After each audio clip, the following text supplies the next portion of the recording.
All right, ladies and gentlemen, I would now like to introduce our next speaker for the day, Mr. Aneesh Bangia, co-founder from OpenDoor. Our next, Aneesh Bangia is a co-founder of OpenDoor. He is an IIT Madras graduate from the class of 2010. Aneesh co-founded OpenDoor with Abhishek Kariwal in 2013. OpenDoor now partners with over 300 schools, providing thinking classroom and thinking assessments program to foster deep thinking in children. With a huge round of applause, ladies and gentlemen, let us all welcome on stage Mr. Aneesh Bangia.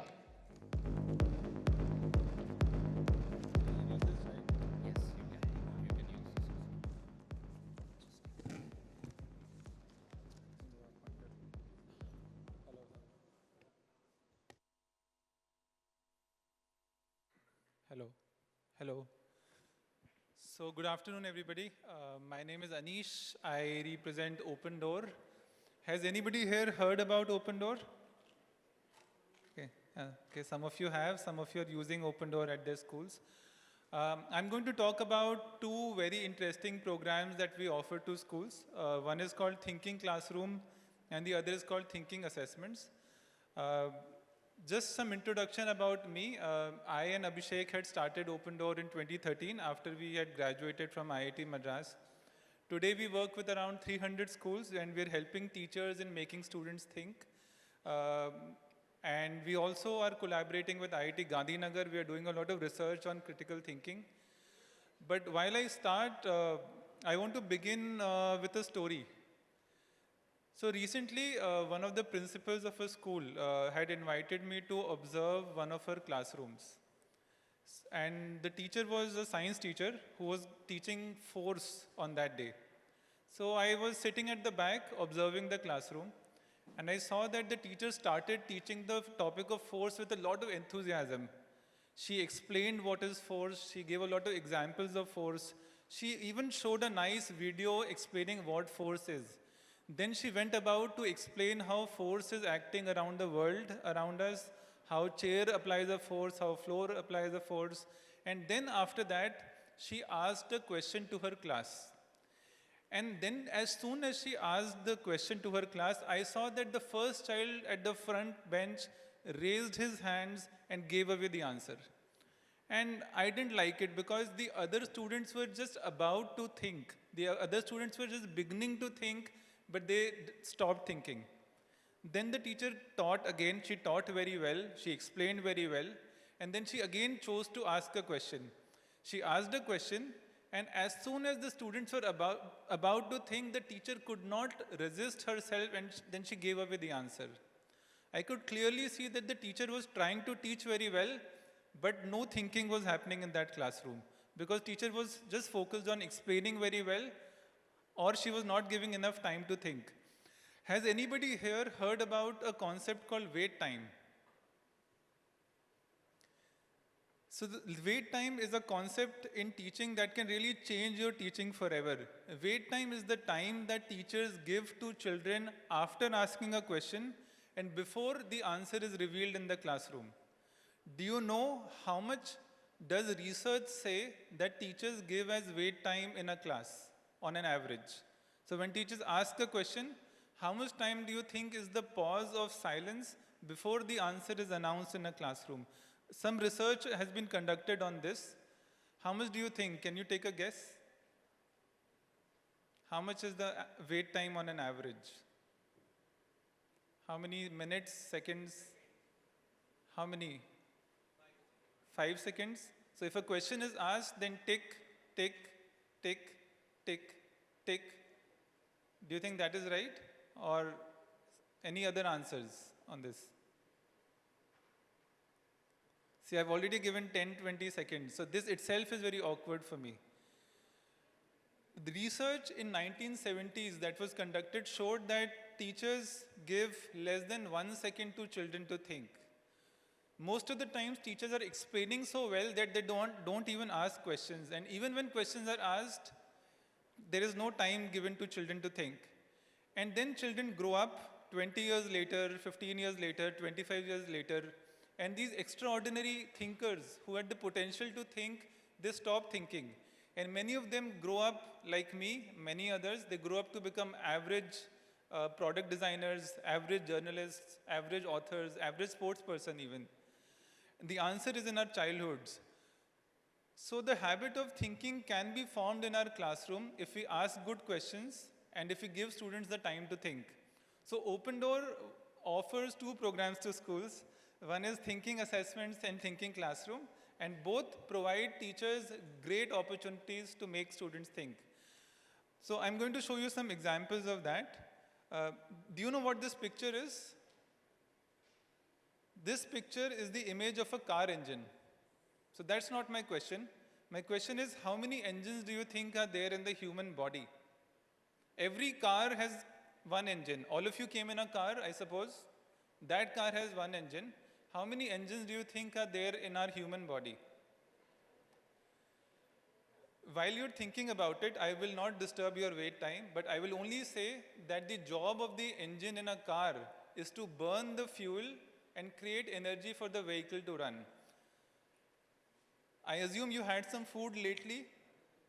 Where do you think that food is being burnt? In how many locations? We can take a poll. How many think A? A? How many think B? 2 engines. How many think 4 engines? More than 4? Okay, many of you think more than 4. I'll tell you the common answers that I receive here. Many of us think heart is an engine. Heart is not an engine. Heart is like a pump. It pushes blood to various parts of our body. Is brain an engine? Brain is more like a CPU. Are lungs an engine? Lungs are more like air purifiers.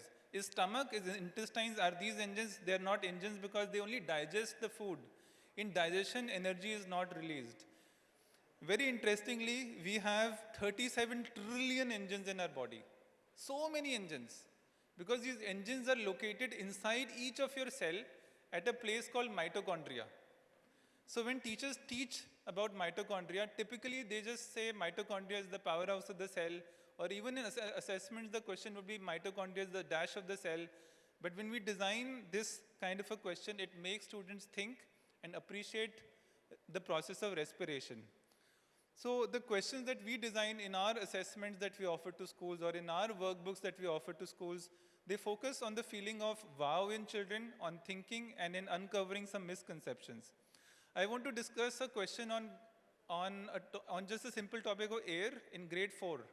So the question is, if you're standing before a fan, then which air is hitting you at the largest quantity? Is it oxygen, hydrogen, water vapor, or nitrogen? So we just ask this question, instead of just asking which air is at a higher percentage, highest percentage, we ask this question because children do not realize that while passing through the air, they're really passing through an ocean of nitrogen, mostly. So this is another question where we got some really interesting response. Can you tell me the most common wrong answer here, not the right answer? The question is, which of the following objects is reflecting light? Which option do you think was the most commonly chosen wrong answer?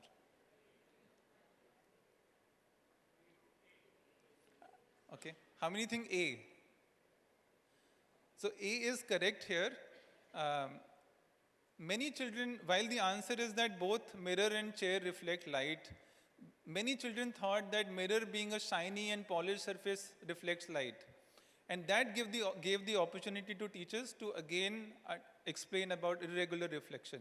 In fact, if nothing reflected light, our world would be black completely. One of the questions in our thinking classroom program is, we were really thinking about it that humans, me and we can talk to each other. We can say, hello ma'am, good afternoon ma'am, how are you? Why can't animals like cow say hello? The maximum the cow can say is,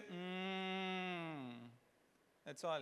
And then we realize that when we speak, we use a lot of functions in our mouth, the voice box, then the teeth, the lips, the palate, so many things. So humans have really developed their mouth in a way to make it such a sophisticated organ. Neither animals nor guitar, no musical instrument can say such a sophisticated word like hello. If I show you these two images, then which of these images do you think that the water will be clearer after a heavy rainfall? The first image or the second image? This is a question from our program Thinking Classroom. So first image, anybody? Some of you. Second image, okay. More of you feel that it is the second image. This is a two-step thinking question. The first step is to realize that in the second image, there will be less soil erosion because the roots of the trees will prevent soil from being eroded. And then to realize that therefore, the water will be much more clear than the first image because there will be less soil erosion. So this question is asked when soil erosion is taught. This is also an interesting question about a duck. So let's say you see this bird as shown in the figure while you are looking for water in a forest. Now if you look at this bird somewhere, does it mean that the chances of finding water around you increases for some reason? So instead of directly asking if this duck can swim in water, we are asking this question for children to realize that this duck has the features to be able to swim in water, therefore the water must not be far away. In this question, which of these chocolates do you think has the longer perimeter? I remember asking this to Revati ma'am when I had met you 6 years ago in your cabin and you were so excited. So which one is it? Chocolate 1, chocolate 2 or something else? Chocolate 1? 2? Some of you feel 2. Same? If you had more time to think, I don't have too much time, then you would realize that the two chocolates have equal perimeter. Whether you travel from outside or inside, they're equal. If these two milk, okay, just 1 minute. Just quickly, I'll just show you the questions. So I will not give you the answer, just showing you the question and the answer will be at our stall. If these two milk are at the same temperature, one of them is froth on it, which of them do you feel would stay warmer for a long time? Not giving away the answer, just unleashing the power of a good question on you. I hope this attracts you to come to our stall.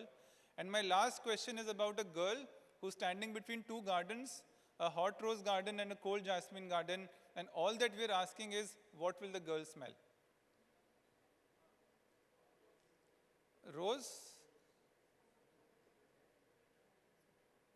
Jasmine? Okay, I won't tell you the right answer, but I can just end by saying that, yeah. So we are giving you a form to fill, and we would love to talk to you more about our Thinking Classroom and Thinking Assessments program at the OpenDoor stall. So thank you. Thank you. Thank you so much, Mr. Aneesh. I would now request Mr. Anil Sharma to kindly felicitate Mr. Aneesh Bangia from OpenDoor. Let's hear it, ladies and gentlemen, for Mr. Aneesh Bangia, co-founder, OpenDoor.